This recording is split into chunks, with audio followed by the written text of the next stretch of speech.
This year, survival horror fans have a ton to look forward to, and that's why today GameRanks brings you the top 15 survival horror games of 2016. Number 15, The Hum Abductions is a story-driven game that's being billed as a prequel to the Hum game and the Alien Invasion Simulator, both of which make up a sci-fi universe called the Hum universe. The Hum Abductions looks like an utterly creepy look into the life of Holly Sanders, who's been living a hard life since her husband's vanishing several months ago.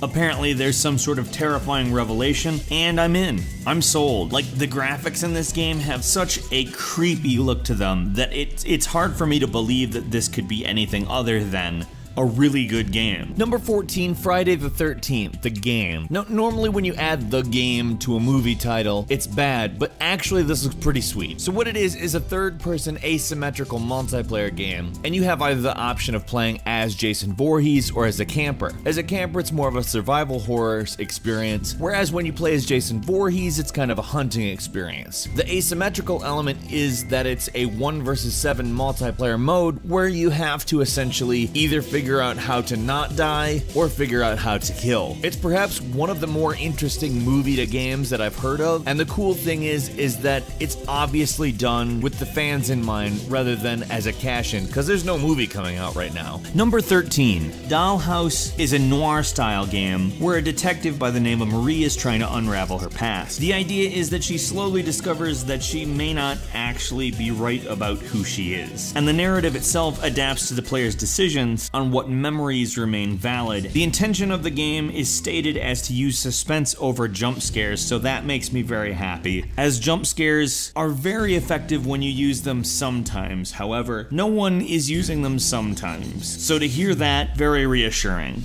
Number 12, Through the Woods is a third-person psychological horror game that takes place in Norway, where you play a mother looking for her missing son. The game has an ambitious attempt at dynamic narration, and you're armed with only a flashlight. Now, it's dark in the woods, and therefore, being armed with only a flashlight is awful, and that narration I talked about takes place in an interrogation room after the game's events. The intention is to create a sense of dread that lasts throughout the entire experience, and hopes to embody both fear and melancholy as it bothers you deep inside. Number 11, We Happy Few. We Happy Few is set in a dystopian alternate 60s England. There's a drug called joy that's used to control the citizens, and you play as a downer, which is a term for somebody who doesn't take joy. However, in order to blend in, you have to appear as though you take joy as you scavenge for food and supplies. It's an interesting and a bit abstract concept of a game, and the art style is pretty cool, so I think this is a good one to pay attention to. Number 10, Routine has a sci-fi aesthetic in kind of a retro-futuristic way, but not fully. The game has a very alien-style 80s aesthetic to it, and has you running away from things, we don't know exactly what, in an abandoned moon base. You'll be isolated, you'll have to wander around trying to find your way, as well as make sure you avoid any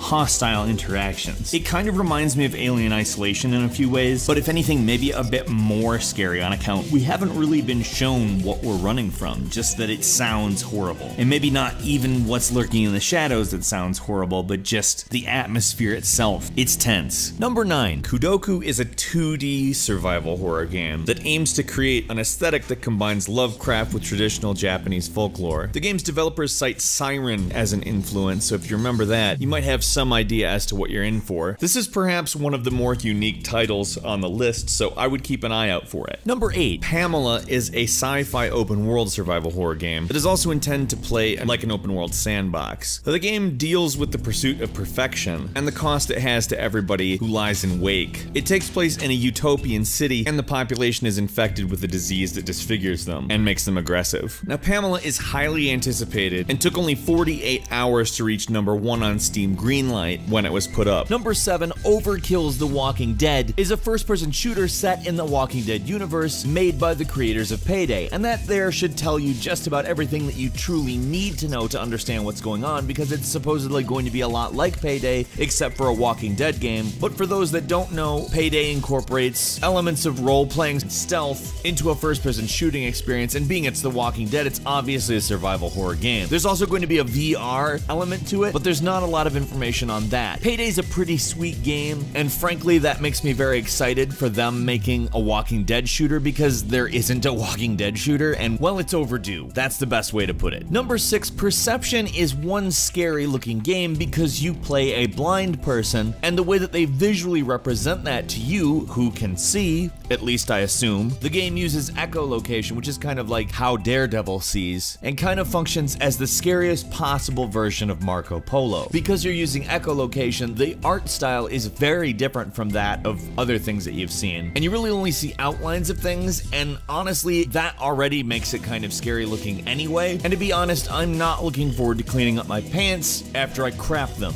Number 5, The Forest. The Forest is basically what happens if you combine Minecraft with The Descent, the movie The Descent. When a plane you're traveling in crashes, you're forced to survive in a forest. You essentially have to build a place to live and then defend it at night against cannibal mutants. As you're watching it, you can actually kind of sense the Minecraft, but it's also actually really scary too. The game has been in alpha and beta over the last couple years, and the full version is coming out this year. Number 4, Dead by Daylight is an asymmetrical multiplayer game where one player takes the role of a murderer and 4 others play as the quote-unquote survivors. Now, this isn't the only game that's being done like this, but it does do some things to separate it from the other game that we mentioned, in that the killer is not a killer but rather a monster and plays in first person, while the prey is third person. The environments are going to be procedurally generated, abilities will unlock, and apparently there's a lot of environmental stuff that you can do to trip up the monster. Again, this is another one that sounds great on paper, but it has a lot to live up to. I am all over it.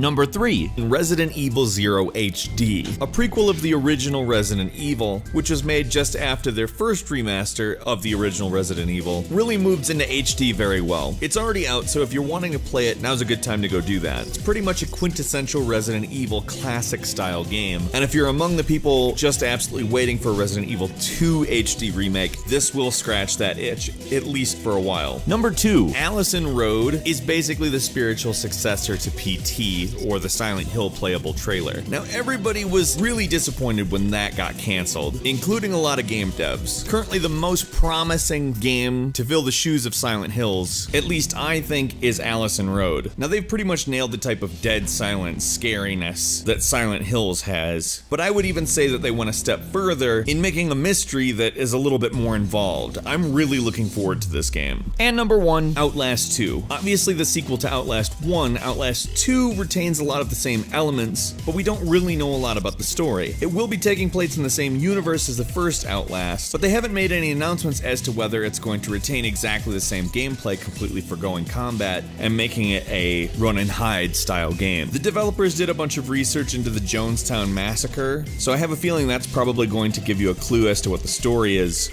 But beyond that, we don't really know much. There's just a trailer that's filled with stuff from Revelations out of the Bible, and we know that the original Outlast is terrifying. A few bonus games for you. First, Five Nights at Freddy's Sister Location, which is a return to the much more liked gameplay style of the original Five Nights at Freddy's games. Class 4, which is a game that kind of takes State of Decay to a larger, much more worldwide extreme, and scales up the gameplay significantly. And finally, Tangiers, which is an abstract art meets horror genre game that, frankly, the trailer freaks me the hell out, as it should be. Which survival horror game are you looking forward to the most? Let's meet in the comments and have a discussion about that. If you enjoyed this video, please click the like button, and right now is a great time to subscribe if you're not. We upload brand new videos all the time, and the best way to see them first is, of course, a subscription. As always, thank you so much for watching this video, and we will see you again next time right here on GameRanks.